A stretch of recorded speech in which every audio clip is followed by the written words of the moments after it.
Hello, taga Putotan. Kamusta? Kamusta? Ari kita subong sa Richard Scrapan. Kung diin, malantaw kita ka mga scrap nga pwede pa magamit.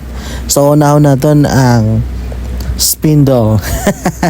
So, spindle nga ni guys, taga Putotan.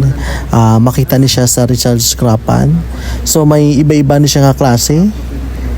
Actually, hindi ko nakabalo kung anong kuan sini, pero may iba-iba na sila nga klase.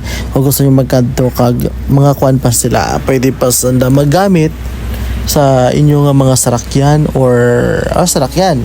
So kung gusto nyo magbakal, kag tula ka mo di sa Richard Scrapan, very affordable. So pili lang kamo kung ano nga type, may taglima nga ano na siya nga bolts, may tag-apat, may tag tag-5, tag-6 ka bolts kag tag-4 ka bolts.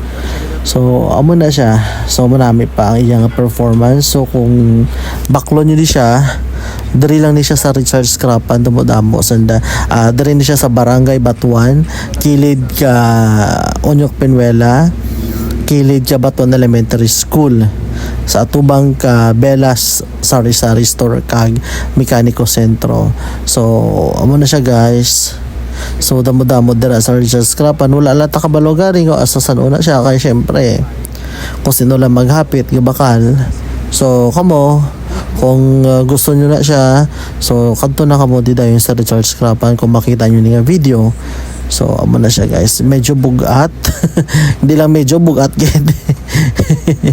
So damo-damo na sila guys diri sa Richard Scrapan. So wala lang kabalo ka mga terminologies na sini mga bagay, basta gipamakot ko ang nagabantay spindle ko na siya. So amo na kadto lang kamo di sa Richard Scrapan sa Barangay Batuan kag Barangay Malusgod, kay opisina sa Barangay Batuan. Ang display sa Barangay Malusgod, Putotan, Iloilo. Just yan, taga Putotan. So lagaw-lagaw la.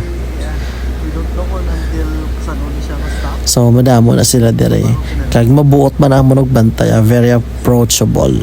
So open sanda bila kuana 7 ka adlaw sa isak semana. Sa isak semana 7 ka adlaw.